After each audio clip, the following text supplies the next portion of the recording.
Primer libro de los Reyes, capítulo 4. Vamos a recordar en el capítulo 3, versículo 5.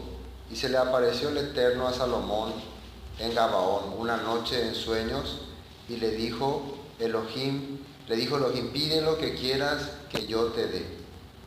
Y Salomón dijo: Tú hiciste gran misericordia a tu siervo David, mi padre, porque él anduvo delante de ti en verdad, en justicia y con rectitud de corazón para contigo.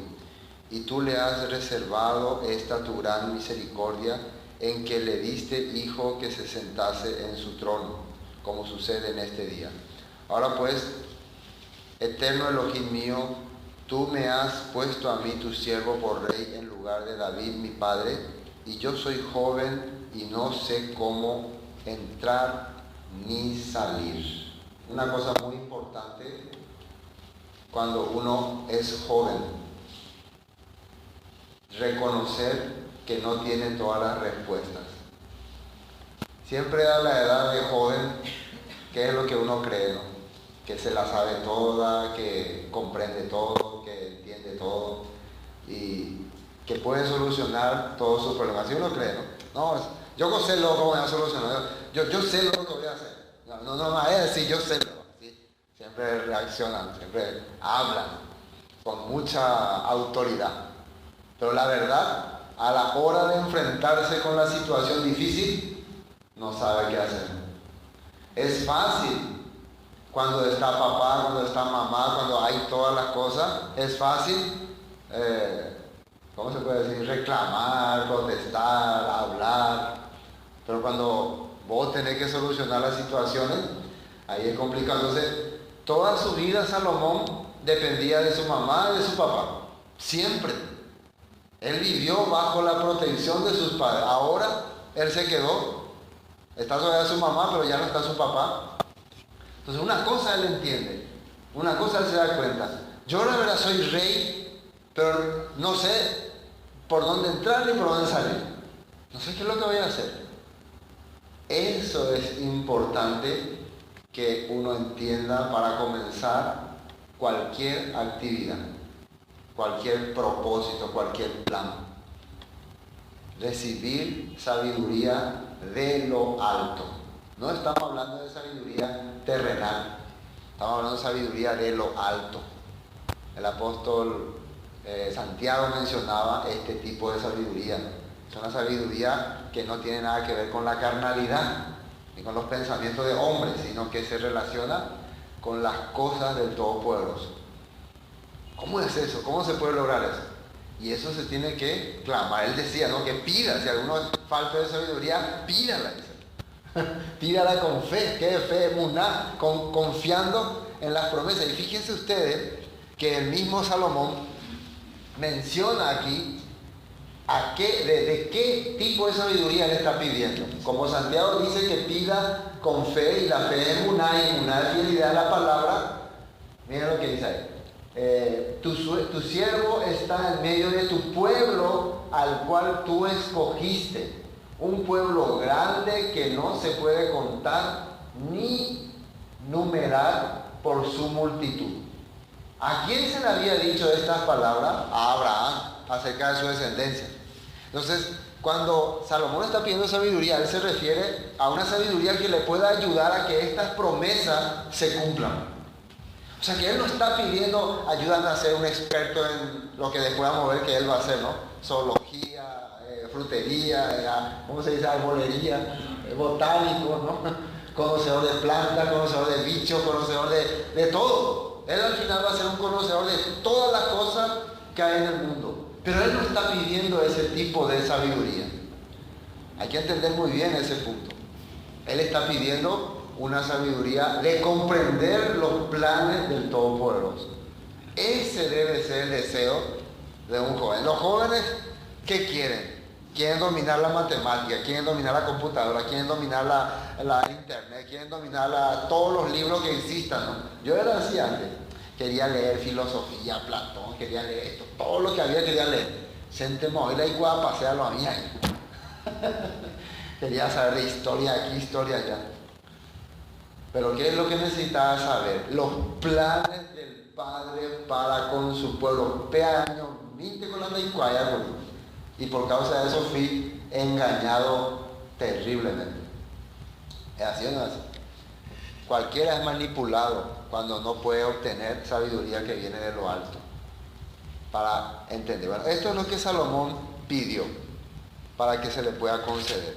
Inmediatamente después viene una situación en el caso de las dos mujeres rameras que le presentan ahí al niño vivo y reclamando que el niño que murió es de ella y ahí Salomón utiliza una estrategia.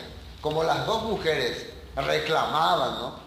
Mi hijo es el que vive, tu hijo es el muerto. Eso quiere decir que cuando alguien te presente un pleito, cuando alguien diga que tenga la razón, por ejemplo, hermano Blanca dice, se dejó la razón, hermano Liboria, y no, él dejó la razón, para ella ya fue eso. Entonces, traigan una espada. ¿Sí o no? Vamos a ver qué dice la Escritura. Si ustedes creen que como están viviendo, como están haciendo, es correcto, vamos a ver qué dice la Escritura. ¿Sí o no? ¿Y qué dice la palabra? Vamos a ver un ratito este texto de Hebreos, capítulo 4. Quiero mostrarles esto, antes de arrancar ya con este capítulo. Esta era una parte de lo que la vez pasada vimos. Fíjense lo que es el escritor de Hebreos. Ahí está, 12. Hebreos 4, 12. Atiéndanme lo que dice ahí. Porque la palabra, la dabar, o sea que la Torah, vamos a hablar exactamente, la Torah de Elohim, muy buena, ¿no? La dabar de Elohim es viva y eficaz. ¿Y qué dice ahí? Más cortante que toda espada de dos filos. Y penetra hasta partir el alma. ¿El alma qué es? El alma es eso que estamos nosotros cargando en nuestra cabeza. Toda nuestra mentalidad, ¿no? Todas las razones que tenemos. Dice que penetra hasta partir el alma y el espíritu, las coyunturas y los tuétanos, y discierne los pensamientos y las intenciones del corazón. Y el versículo 13, y no hay cosa creada que no sea manifiesta en su presencia, antes bien, todas las cosas están descubiertas, desenmascaradas, desnudas y abiertas a los ojos de aquel a quien tenemos que dar cuenta. Entonces nosotros, ante la palabra no se puede huir ni escapar. Cuando una persona piensa que tiene la razón, piensa que está haciendo lo correcto, bueno, vamos a mirar qué dice la Escritura y ahí va a salir las verdades. ¿Sí o no? Entonces, ¿qué hizo Salomón? Bueno, acá alguien miente, aquí alguien está actuando, aquí le está demostrando un corazón falso. Vamos a sacar la espada y ahí vamos a ver quién dice la verdad. Y ahí se descubrió una que dijo, no, ni a mí ni a ella, partidlo. ¿Cómo una persona va a querer que a su hijo le partan en dos? No, ni a mí ni a ella, partidlo. Y la otra prefirió, no, entréguenle nomás a ella con tal de que el niño viva. Y ahí se descubrió la verdad. Entonces, por eso es que mucha gente prefiere estar encerrado en su mundo, lejos de la Escritura, porque si ustedes empiezan a vivir conforme a lo que dice la Escritura, o a querer sujetarse conforme a la Escritura, etcétera, etcétera, etcétera. Bueno, con esto arranca Salomón, su gobierno. Ya empieza entonces a manifestarse, empieza a entender que el poder de Dios, de Elohim, está en la palabra. Ahora, el capítulo 4, ¿cómo comienza? El versículo 28 del capítulo 3 terminaba, y todo aquel que oyó aquel juicio que había dado el rey, y temieron al rey, porque vieron que había en él sabiduría de Elohim para juzgar. Fíjense muy bien, ¿no? Esta no es una sabiduría humana, es un entendimiento. Si vos querés hacerle entender a las personas sus errores, mostrarle lo que dice la Torah, la palabra, las leyes establecidas por el Padre.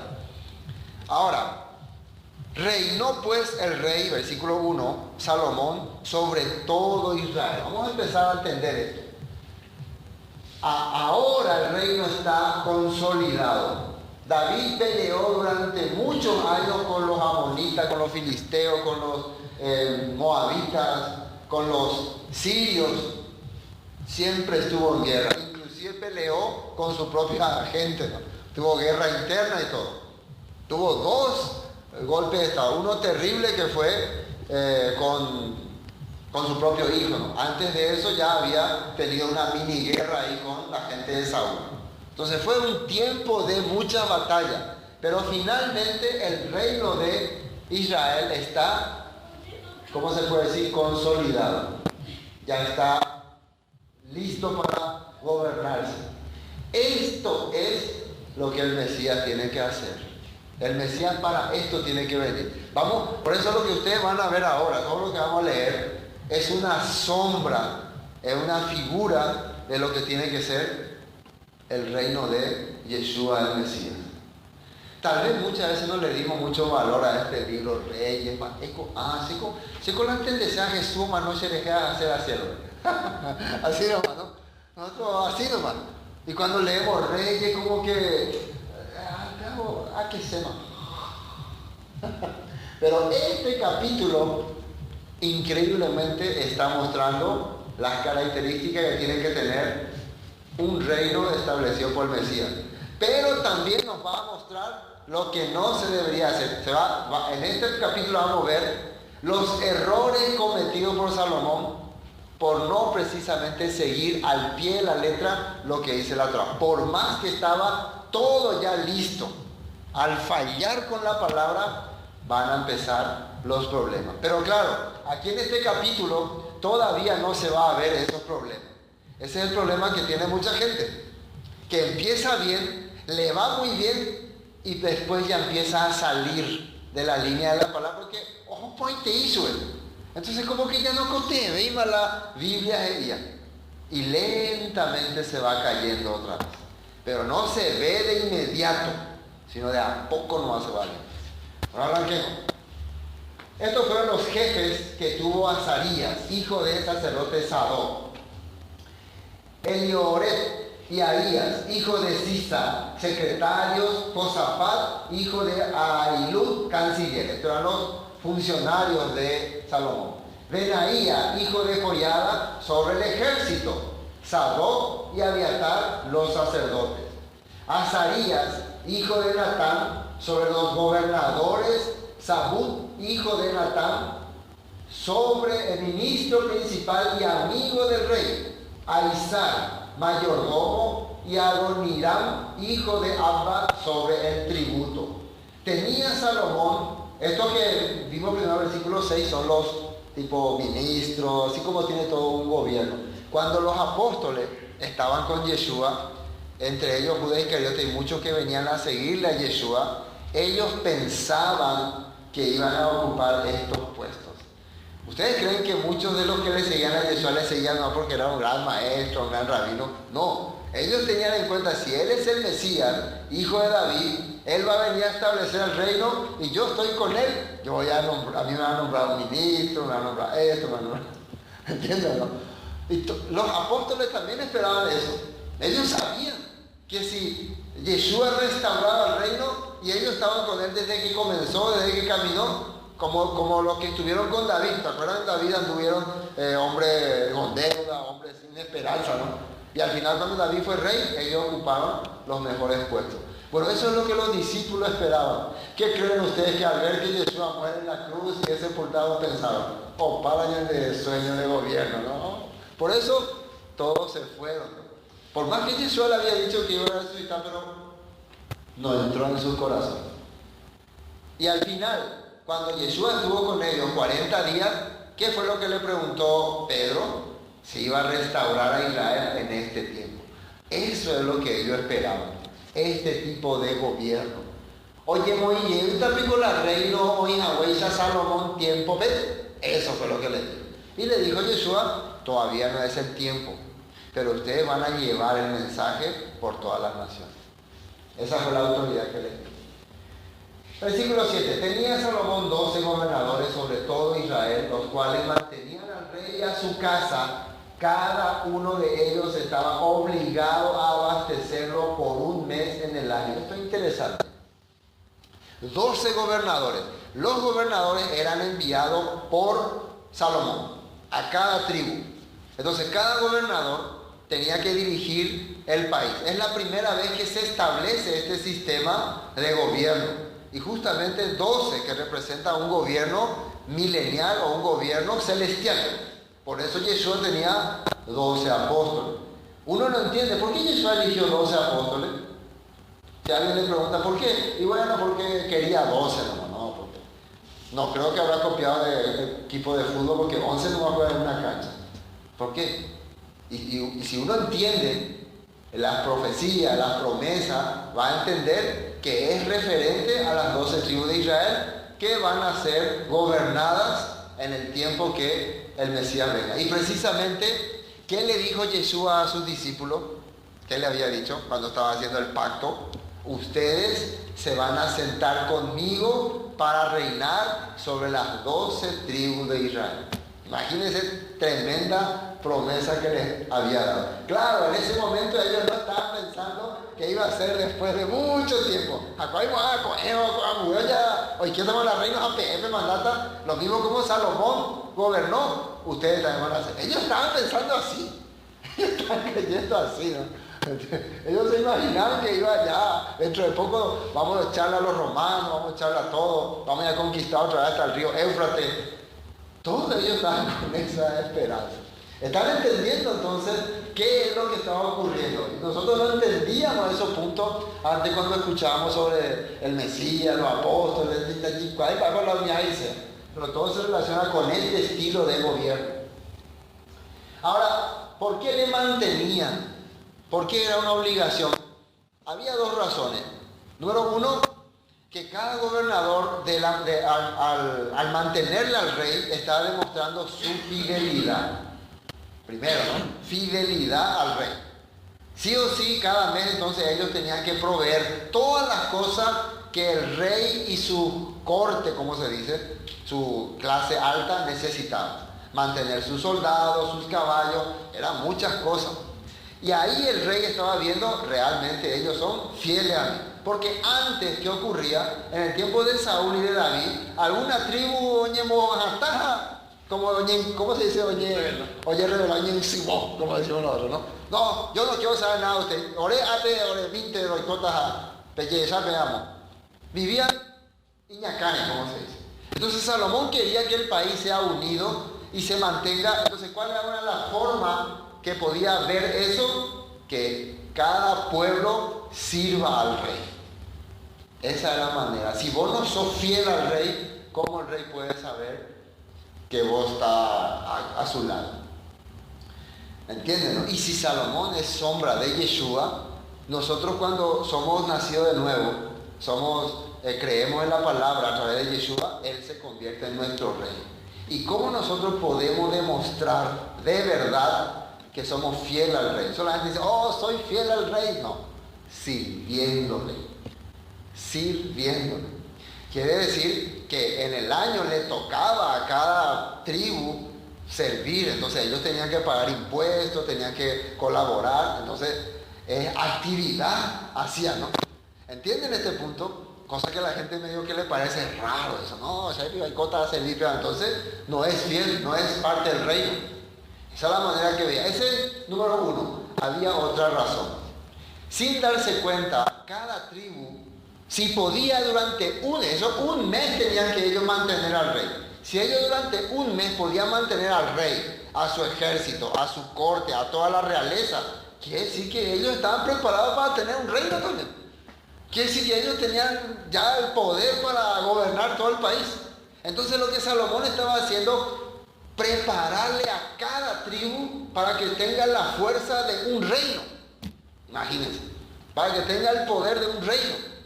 Para que no se sientan los más pobres, los más inútiles, ni estas cosas. Cada tribu entonces iba a tener una capacidad de sostener el país. Si es que por alguna razón caía un pueblo, caía una tribu, la otra tribu iba a poder levantarse y iba a ser fuerte, iba a ser poderoso. ¿Entienden este punto, no? Esas eran las razones. por la que le tenían que proteger, cuidar y mantener. Y también se veía la fidelidad. Igual, en el reino de Yeshua también, eso es lo que Él busca de nosotros, que nosotros podamos tener la capacidad de cuidar, mantener, y lo que nosotros estamos creando aquí son unos mini reinos. Este no es el reino, pero es un subreino. Cada congregación, comunidad que se va formando tiene que tener esa característica. ¿Y cómo se logra eso? Sirviendo al Rey, que es Yeshua. ¿En qué? En sus propósitos, en sus objetivos. Estos, versículo 8, son los nombres de ellos. El Hijo, y ahí sale una lista larga. Vamos a saltear porque no tiene sentido. Vamos a ver, 20, ¿no? Judá y Israel eran muchos como la arena que está junto al mar, en multitud, versículo 20, comiendo y bebiendo y alegrándose. Fíjense en ese tiempo, Judá e Israel, ya se ve la diferencia, cómo dice que vivían, eran muchos como la arena que está junto al mar. Ya con esa visión, el narrador, que creemos que es Esdras, hablaba sobre el reino de Salomón. Quiere decir que este narrador ya está mirando con ojos proféticos, ¿no? ¿Entienden? Porque este lenguaje significa el país estaba de maravilla. Se veía todos los días gente, las ciudades llenas, porque ya no había guerra, no había muerte, no había hambre. Entonces gente por todos lados, cuando habían las festividades, muchísima gente participaba.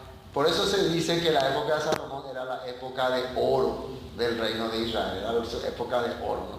Entonces así se está narrando aquí. Y Salomón, miren ahí, señoreaba sobre todos los reinos, desde el Éufrates hasta la tierra de los filisteos.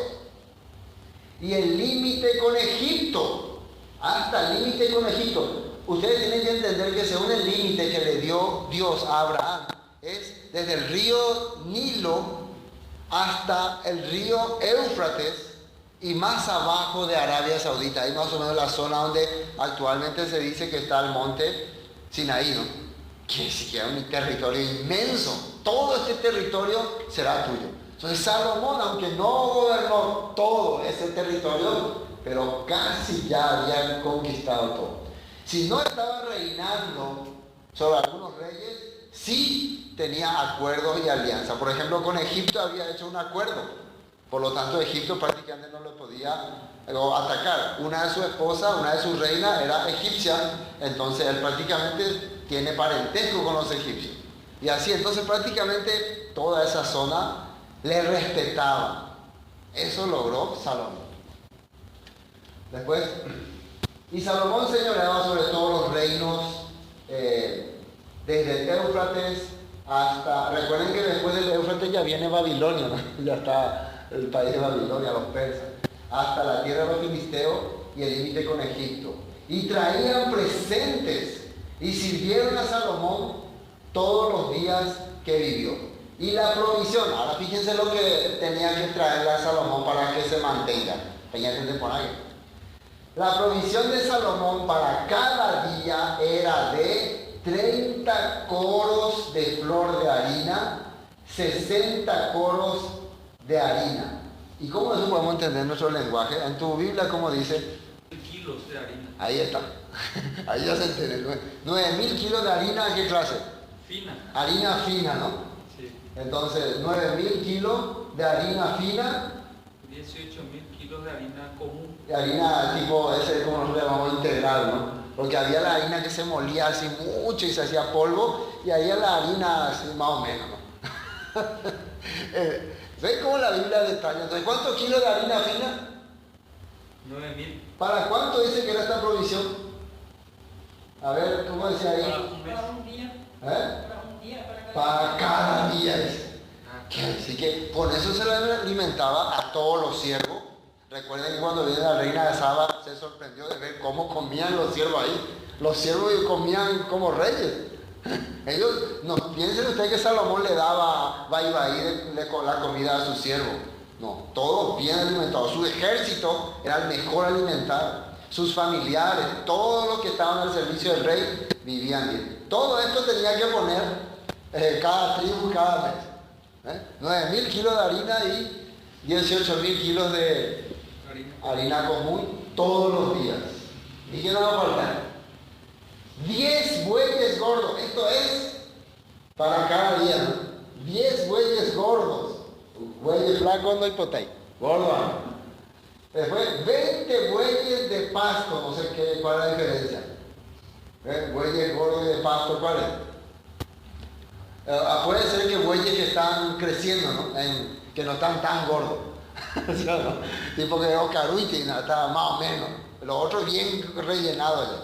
20 de esos más o menos. 100 ovejas sin los ciervos, gacelas, corzos, debe ser un tipo de animal raro, y aves gordas. Detalle que la ave no tiene que ser flaca, ¿no? Y que el ave también ya yo vi una hipotética.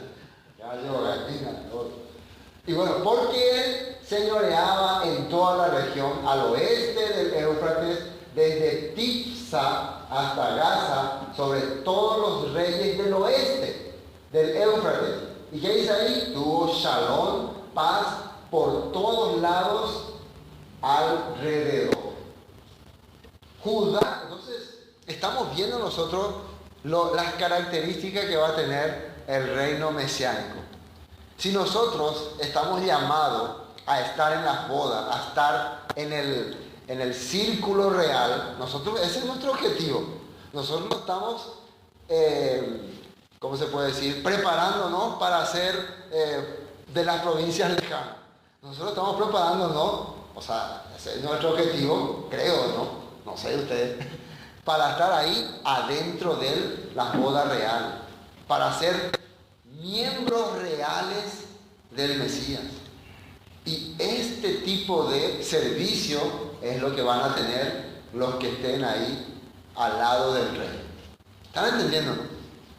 Entonces, las naciones, a las 12 tribus de las naciones, dice en la Biblia, en Isaías, que van a traer y van a servir al rey. Todo esto que está ocurriendo acá fue profetizado por Isaías, por Jeremías, por Zacarías, por todos los profetas, para el reino del Mesías. Pero ya se ve el anticipo en el reino de Salomón. Por eso nuestro anhelo tiene que ser un siervo del rey. No solamente ser de un país lejano. No considerar, no, yo soy muy viviente. Muchas personas quieren al rey tenerle desde lejos nomás, porque no quieren tener compromiso. Entonces, ¿qué va a ocurrir? El día en que se establezca el reino, tampoco va a poder participar de estas actividades. Va a estar desde lejos nomás observando.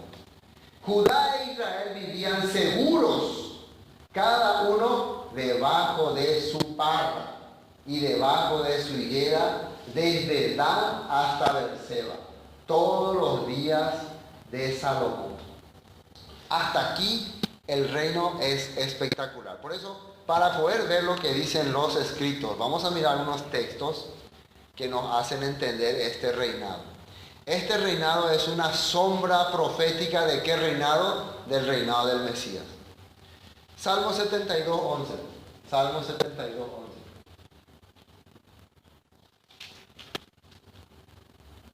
Salmo 72. Todos los reyes se postrarán delante de él. Todas las naciones le servirán. Es un salmo profético refiriéndose a Salomón, pero también refiriéndose a Yeshua para el futuro. Ya estaba hablando lo que iba a ocurrir con el rey Salomón y también con su descendiente Yeshua, para poder entenderlo a este salmo. Ahora, Jeremías 23:6. Jeremías 23:6. Jeremías 23, versículo 6. En sus días, en los días de este rey, será salvo Judá, e Israel habitará confiado. Y este será su nombre con el cual le llamarán el eterno justicia nuestra.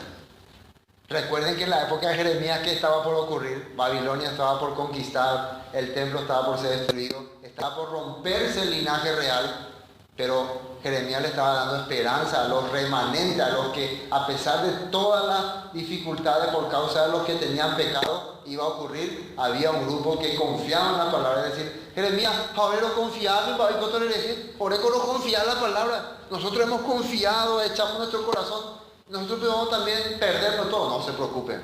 En el futuro, ustedes serán parte de un reino que se levantará y prosperará. Y en ese momento aparecerá el que va a libertarnos y el que va a gobernar. Y ahí dice, ¿no? En sus días será salvo Judá e Israel. Judá, el pueblo judío, y Israel, todas las naciones que ya sabían para el tiempo de Jeremías, ya estaban dispersos por todas partes. Se está prometiendo entonces una restauración. ¿Y qué dice será? Su nombre con el cual le llamarán el eterno justicia nuestra. Bueno, eso nomás es el texto. Ahora, Miqueas 4.1. Miqueas 4.1. Vamos a leer. Atiendan bien. Miqueas 4. Acontecerá que en los postreros tiempos, eso es lo que se profetizó en los últimos tiempos, que el monte de la casa del Eterno será establecido por cabecera de los montes.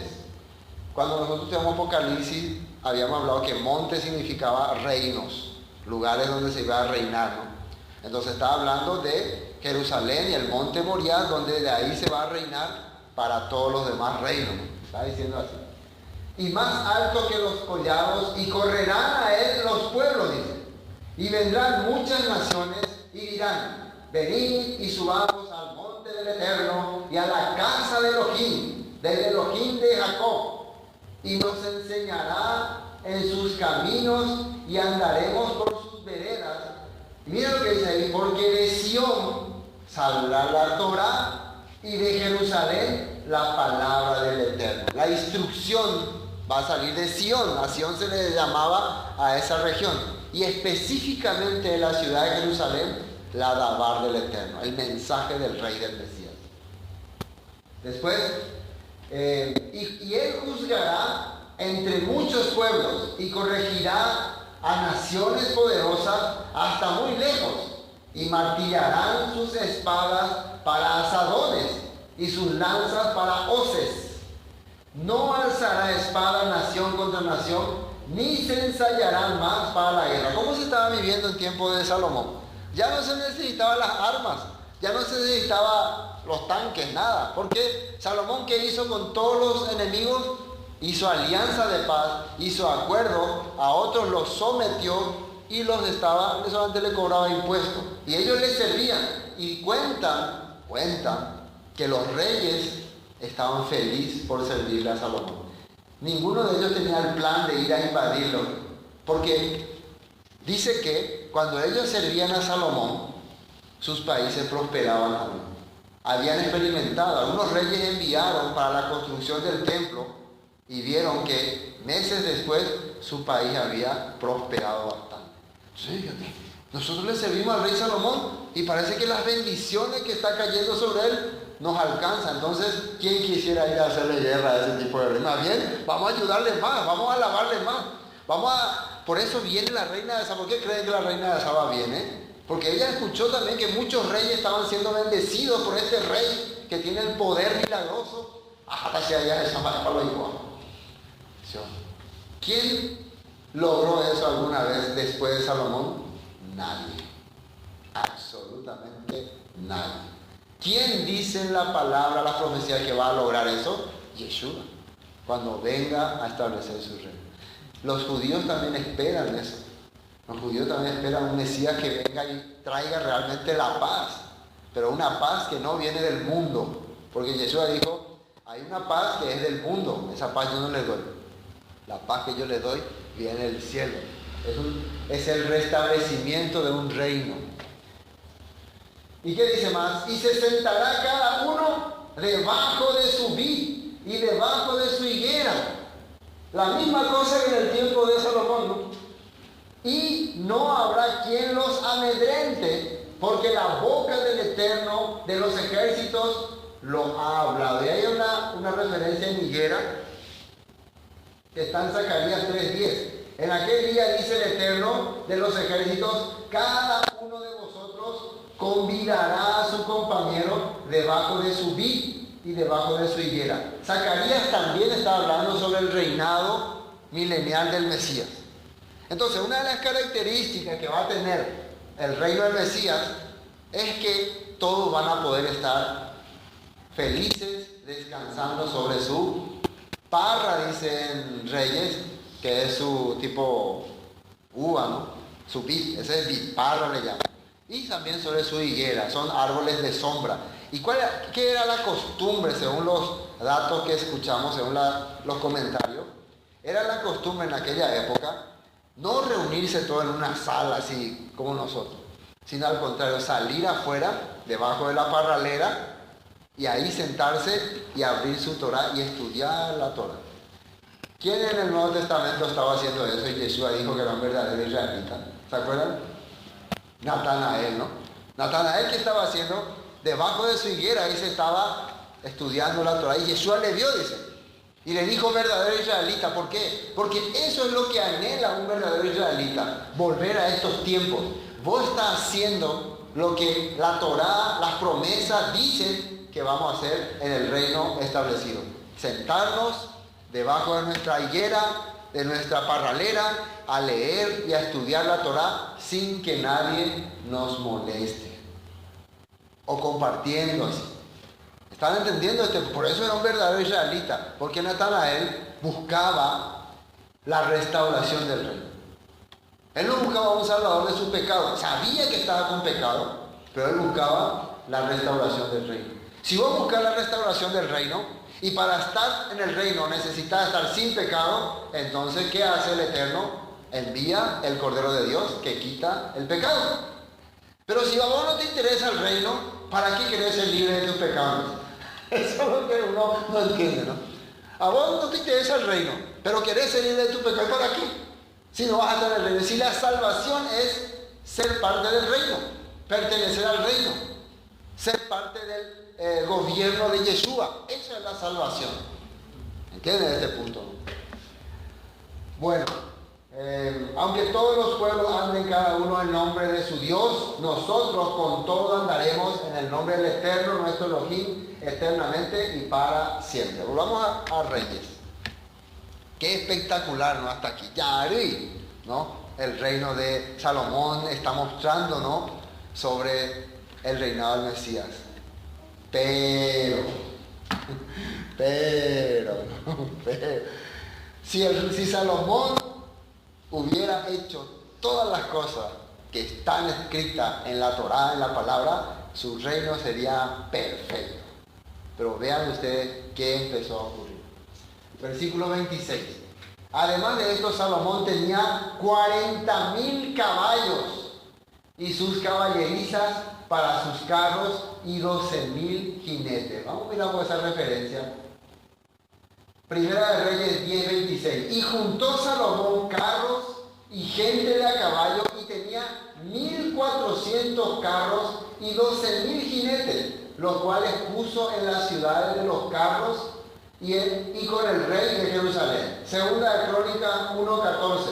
Y juntó Salomón carros y gente de a caballo, y tuvo 1,400 carros y 12,000 jinetes, los cuales puso en las ciudades de los carros y con el rey en Jerusalén. Segunda de Crónicas 9:25. Tuvo también Salomón 4,000 caballerizas para sus caballos y carros y 12,000 jinetes, los cuales puso en las ciudades de los carros y con el rey en Jerusalén. Muchísimos caballos, muchísimas cosas importantes. Vamos al rey. Y estos gobernadores mantenían al rey Salomón y todos los que a la mesa del rey Salomón venían, cada uno un mes, y hacía que nada faltase. Ahora, ¿qué es el problema acá con los caballos? Hay un mandamiento en la Torá que habla sobre este punto. ¿Por qué Salomón? Los caballos eran, en ese tiempo tener caballo era como tener, ¿cómo se puede decir? Tanque de guerra. Como cuando va a acumular muchos caballos, vos tenés un poder militar tremendo. Dios no quería que su pueblo dependa de eso. Siempre ha querido que su pueblo dependa de él, no de su ejército. Miren lo que dice acá, vamos a ver Deuteronomio, capítulo 17. Deuteronomio 17. Deuteronomio 17. Dice el versículo 14. Mandamiento para un rey. La Torá tenía mandamiento para un rey. Y miren cómo arranca. Cuando hayas entrado en la tierra que el Eterno tu Elohim te da, y tomes posesión de ella, y la habites, y digas, pondré un rey sobre mí, como todas las naciones que están en mis alrededores. Eso fue lo que pidieron ellos en tiempo del profeta Samuel, ¿no? Ciertamente, versículo 15, pondrás por rey sobre ti al que el Eterno tu Elohim escogiere. De entre tus hermanos pondrás rey sobre ti. No podrás poner sobre ti a un hombre extranjero que no sea tu hermano. Pero miren lo que dice el 16, requisitos para ese rey. Pero él no aumentará para sí caballos. Creo que es el primer requisito que le piden, ¿no? ¿Sí o no? No aumentará para sí caballos. Va a tener los caballos necesarios, pero Salomón exagera, tenía más caballos que soldados. Dice, no aumentará para sí caballos, ni hará volver al pueblo a Egipto con el fin de aumentar caballos, porque el Eterno ha dicho, no volváis nunca por este camino. Y justamente eso es lo que hizo Salomón. Iba y compraba los mejores caballos de Egipto. Él llevaba sus caballos y los cambiaba por caballos de Egipto. O sea que ya que tenía parentesco con el rey faraón, entonces él prácticamente se iba cada rato a hacer negocios en Egipto. Y con él toda su comitiva. ¿Y qué dice en la Torá? No vas a llevar otra vez mi pueblo a Egipto. Entonces, ¿qué creen? Salomón está haciendo lo que dice la Torá. Pero, ¿usted cree que inmediatamente su reino fracasó? ¿Cayó? Claro que no. Él aunque hacía esto, cada día prosperaba más. Cada día prosperaba más. Pero ¿qué es lo que hizo que Salomón pierda el entendimiento de la Torá y ahora esté transgrediendo? Vamos a ver lo que dice después. Primero, no tener caballo, después, ni tomar por así muchas mujeres, otra cosa que él no cumplió. Para que su corazón no se desvíe, ni plata ni oro amontonará para sí en abundancia. Todo esto empezó a hacer Salomón. Y cuando se siente sobre el trono de su reino, entonces escribirá para sí en un libro una copia de esta Torá. Esto, cada rey, cuando el día que empieza a sentarse, tiene que empezar a copiar. A mano, no había los computadores de tiempo. Toda la Torá, desde Génesis hasta Deuteronomio, tiene que copiar a mano. Ese es su primer trabajo como rey. Dios dice así. Y después, cuando se siente sobre el trono de su reino, entonces escribirá para sí un libro, una copia de esta ley, del original que está al cuidado de los sacerdotes y levitas.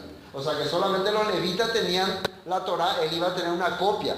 Levitas, sacerdotes y reyes sí o sí tenían que tener la Torá. Otros no tenían. Para que vean ustedes qué es el valor que tiene la Torá. La Torá hace que vos puedas dirigir, guiar, llevar bien tu familia, tu reino, tu comunidad, tu trabajo, tu empresa, todo. Vos menosprecias la Torá y te va a ocurrir lo que le empezó a pasar a Salomón. Empiezan a venir los fracasos. Después, ¿qué dice más?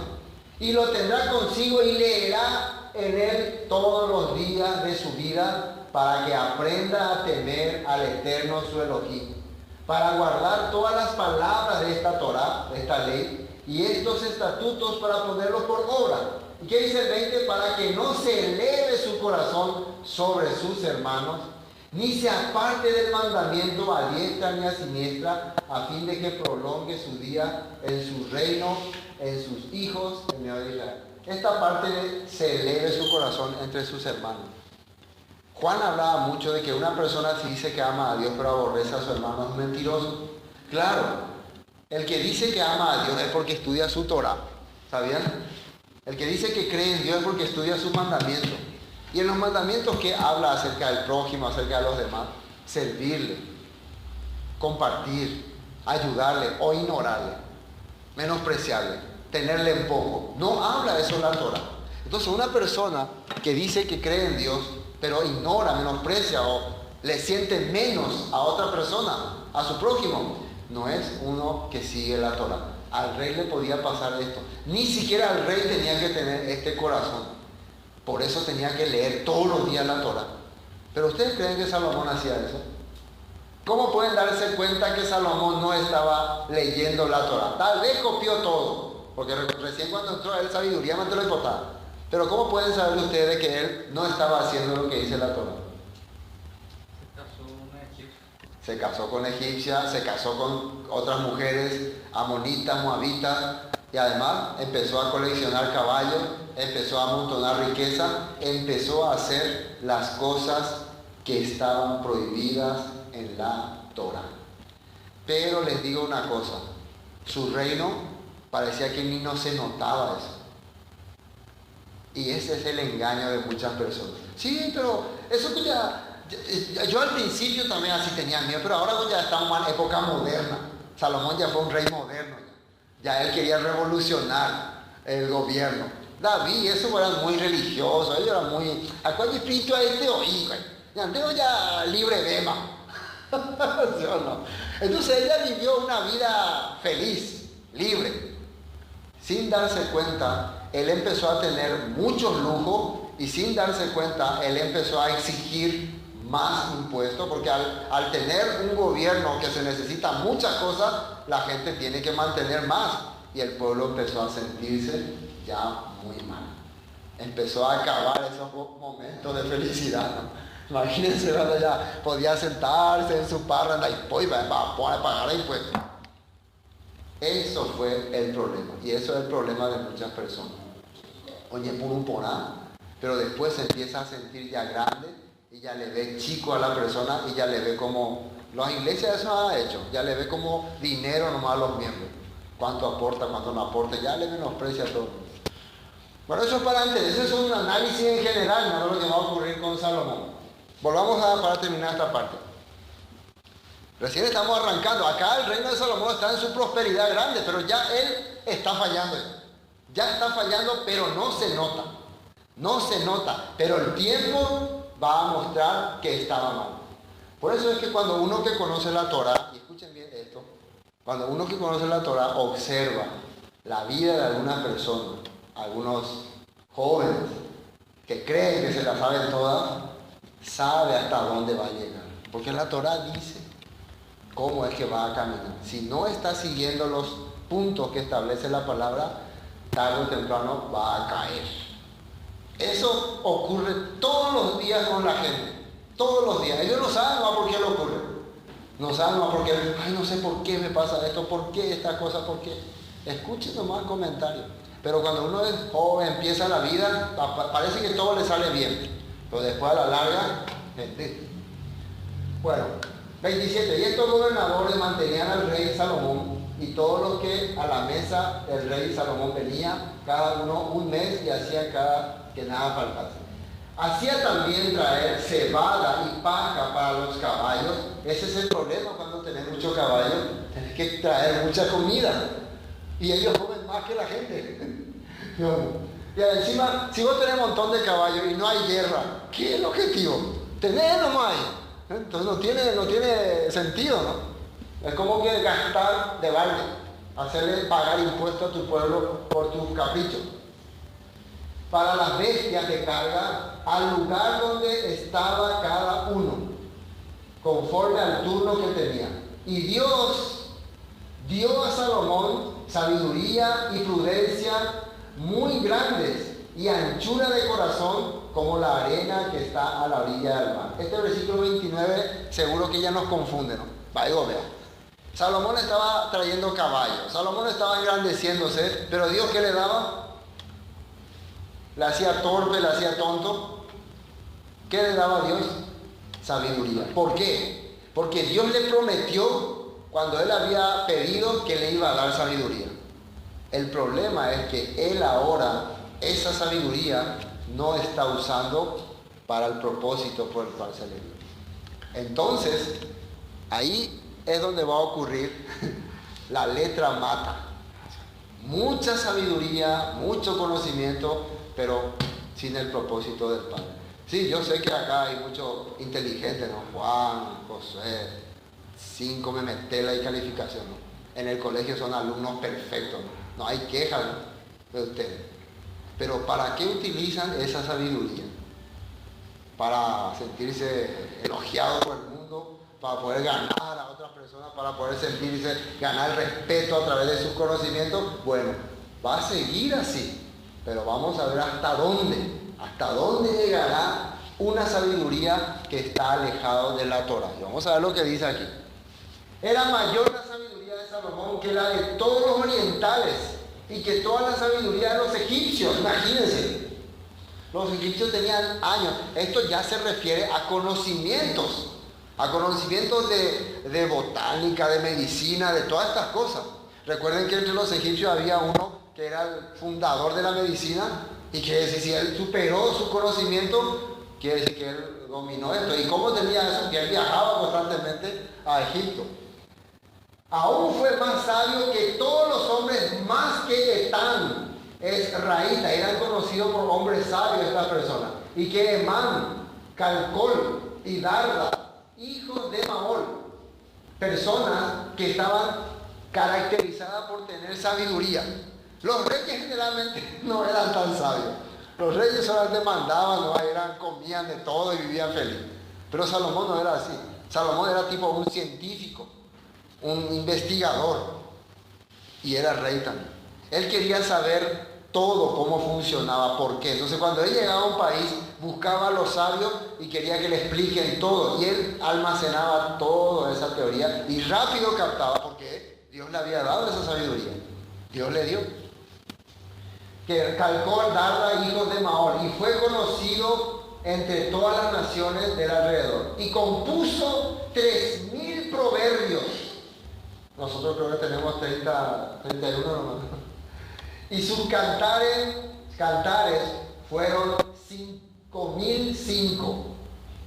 No sé dónde estarán todos escritos esos proverbios. ¿Pero qué es un proverbio? ¿Ustedes saben qué es un proverbio?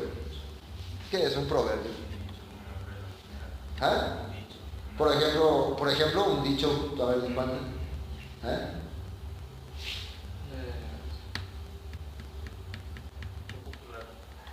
nosotros podemos escribir proverbios, ustedes pueden escribir proverbios, podemos, ¿no? Creo que sí, comparación. Podemos hacer tal cosa, el necio, pero la pregunta es si nuestro proverbio que escribamos va a llegar a tener realce, va a llegar a hablarse. Ya fue dicho por un proverbista Isidoro Osorio, tal cosa. ¿Será que así va a llegar nuestro proverbio? No, ¿verdad? No creo que alcance nuestros dichos populares, ¿no? Pero los proverbios que escribió Salomón hasta hoy perduran hasta hoy. Quiere decir que no era cosa que se le ocurría así, voy a escribir proverbios. Era de acuerdo a una sabiduría grande. Y los cantares también, cantares poesías. Entonces, aparte de investigador, aparte de estratega militar, aparte de todo lo que tenía, escribía poesías. O sea que era un conquistador, un Don Juan, por eso tenía muchas esposas. ¿Qué más? Compuso 3.000 proverbios y cantares y fueron 1.005. También disertó, ¿qué sería? Hizo charlas. Quiere decir que él convocaba a todos los sabios y él va a dar su veredicto de lo que él entiende ahora sobre este asunto. Todo lo que ustedes creían estaba equivocado. Les voy a mostrar por qué. Ya. Imagínense, era un conferencista, era un rey que hacía de todo. ¿Entienden, no? También disertó sobre los árboles. Empezó a hablar sobre los árboles, la característica. La gente no sabe, nosotros pensábamos los árboles crecían nomás así. Árboles, desde el cedro del Líbano hasta el hisopo que nace en la pared. Asimismo disertó sobre los animales, sobre las aves, sobre reptiles y sobre peces. Yo apenas conozco algunos peces, que pacú, dorado, bien rico. Y él empezó a explicar animales, por qué, que si que era un genio en botánica. ¿Cómo se le dice al que estudia los peces? Biólogo marino. ¿Y árboles? Botánica. ¿Y qué otra cosa dice? Dice todo sobre animales, sobre aves. Y daba charla. Entonces, muy sabio era, ¿o no? La pregunta que nos hacemos: ¿y dónde está la Torah? Porque ustedes cuando ven a una persona muy sabia, muy conocida, qué sabiduría. ¿Y la Torah? Y también, claro que tenía la Torah, solo que tantos conocimientos hicieron que la Torah quede como, si hay tiempo, ¿no? ¿Qué creen ustedes que nuestra sociedad ha hecho en este tiempo? Se carga de todo, y la Torah, la palabra de Dios, si hay tiempo, un pedacito. No, ahora tengo muchas cosas, ahora estoy muy ocupado. Terrible. ¿Falta un versículo más o termino ahí? También disertó sobre ella, y para oír, 34, para oír la sabiduría de Salomón venían de todos los pueblos y de todos los reyes de la tierra a donde había llegado la fama de su sabiduría. Pero para terminar quiero leer este texto de Eclesiastés capítulo 2. Fíjense lo que dice él después de sus últimos. Este capítulo, este libro lo escribió cuando ya estaba viejito y ya se dio cuenta que todo lo que hizo fue en vano. Vamos al versículo, último versículo.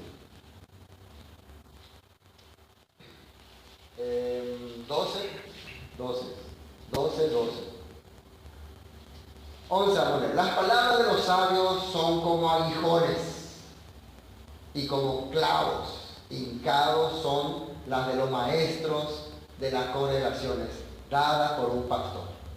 Ahora, hijo mío, a más de esto, sea amonestado. No hay fin de hacer muchos libros. Justamente el que hizo muchos libros y leyó todos los libros e investigó todo, ahora se da cuenta, no hay tanta necesidad de hacer tantas cosas. ¿Por qué? Va a pensar esto. Y el mucho estudio es fatiga de la carne. ¿Quién dice eso? ¿El más tonto de toda la gente?